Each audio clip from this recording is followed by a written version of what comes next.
Hello students of final year. आज का जो आपका टॉपिक है वो factors affecting the growth of micro organism in food, यानी कि आहार में सूक्ष्म जीवाणुओं की वृद्धि को प्रभावित करने वाले तत्व कौन कौन से होते हैं। ठीक है बच्चों, जैसे कि कुछ कारक जैसे तापमान है, आर्द्रता है, नमी है, ये सब सूक्ष्म जीवाणुओं की वृद्धि और एंजाइम्स की अभिक्रिया को प्रभावित करते हैं और खाद्य पदार्थों को खराब होने में महत्वपूर्ण भूमिका निभाते हैं। यानी कि जो सूक्ष्म जीवाणु हैं उनकी वृद्धि, उनको पनपने के लिए जो तापमान और आर्द्रता, नमी जो होती है वो महत्वपूर्ण कारक होती है। अब सूक्ष्म जीवाणु की वृद्धि को कौन कौन से कारक प्रभावित करते हैं, जैसे कि फर्स्ट है तापमान। प्रत्येक सूक्ष्म जीवाणु एक इष्टतम तापमान पर ही पनपता है, अर्थात अगर उसको ऐसा तापमान मिल जाए जिससे उसकी वृद्धि अधिक होती है तो इस प्रकार के एंजाइम्स अपने इष्टतम तापमान को पाकर अधिक क्रियाशील हो जाते हैं। ठीक है ना। अतः तापमान में परिवर्तन करके, यानी कि कम या अधिक करके सूक्ष्म जीवाणु की वृद्धि और एंजाइम्स की क्रियाशीलता को रोका जा सकता है। यद्यपि देखा गया है कि खाद्य पदार्थों को कम तापमान पर संग्रहित करने के लिए हिमशीतन यानी कि फ्रीजिंग और शीतन यानी कि चिलिंग का प्रयोग किया जाता है। ठीक है ना। जो मैंने आपको लो टेम्परेचर के बारे में जब क्लास में बताया था, वही कि फ्रीजिंग पॉइंट पे हम जो सूक्ष्म जीवाणु की वृद्धि को कैसे रोक सकते हैं।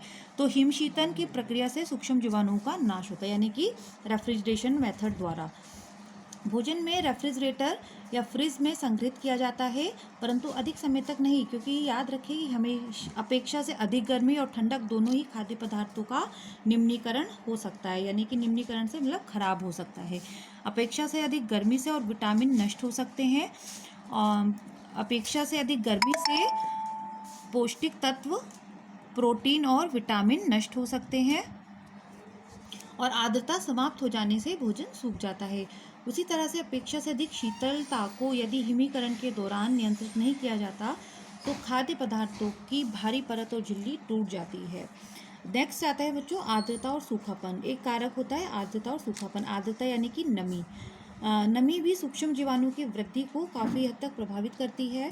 आर्द्रता वाले खाद्य पदार्थ सूखने पर खराब हो जाते हैं और उसी प्रकार सूखे पदार्थ आर्द्रता प्राप्त करने पर खराब हो जाते हैं। यानी कि जो ड्राई फूड्स होते हैं अगर उनमें नमी आ जाए तो वो खराब हो जाते हैं, और जो नमी वाले होते हैं अगर वो सूख जाए तो वो खराब हो जाते हैं।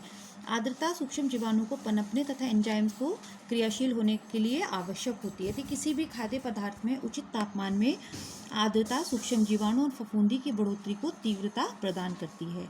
इसके लिए ये जरूरी है कि खाद्य पदार्थों के सभी भागों में आर्द्रता बराबर के अनुपात में हो। फल और सब्जियों की सतह पर आर्द्रता केवल बाह्य वातावरण से ही नहीं आती है, बल्कि श्वसन और पार्श्वसन से भी उत्पन्न होती है। अब इन्हें आर्द्रता रोधी पैक जैसे प्लास्टिक के लिफाफों में रखा जाता है तो ये आर्द्रता बीच में ही बंद हो जाती है और सूक्ष्म जीवाणु की वृद्धि में सहायता करती है। यानी कि जब उसमें आर्द्रता बीच में ही बंद हो जाएगी तो इससे क्या होता है, सूक्ष्म जीवाणु की वृद्धि बढ़ जाती है।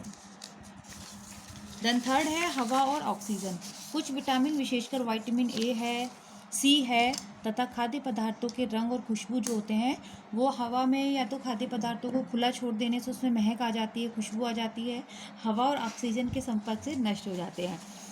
ऑक्सीजन फफूंदी की वृद्धि में सहायक होती है। डिब्बाबंद खाद्य पदार्थों में वैक्यूम द्वारा डिब्बे में नाइट्रोजन या कार्बन डाइऑक्साइड के संप्रवाहन द्वारा ऑक्सीजन को निकाला जाता है। देखिए बच्चों, मैंने आपको एक पहले जब क्लास में ये लेक्चर हुए थे तब भी बताया था कि डिब्बाबंद खाद्य पदार्थों में हम कार्बन डाइऑक्साइड या नाइट्रोजन की जो मात्रा है वो बढ़ा देते हैं, जिससे भी सुरक्षित हो जाते हैं और ऑक्सीजन को निकाला जाता है ताकि ऐसे निम्नीकरण से बचा जा सके। हवा खाद्य पदार्थों की नमी को सोख लेती है। देन रोशनी। भोज्य पदार्थों में उपस्थित कुछ विटामिन विशेषकर राइबोफ्लेविन है, विटामिन ए है, विटामिन सी है तथा भोज्य पदार्थों का रंग जो उनकी पौष्टिकता और सुंदरता को बनाए रखने में सहायक होता है। लेकिन कभी कभी कुछ खाद्य पदार्थ रोशनी के संपर्क में आने से उनमें कुछ ऐसी प्रक्रिया होने लगती है कि उनमें उपस्थित विटामिन और उनके रंग को नष्ट कर देती है। एक तरह से ये एंजाइमेटिक प्रक्रिया होती है।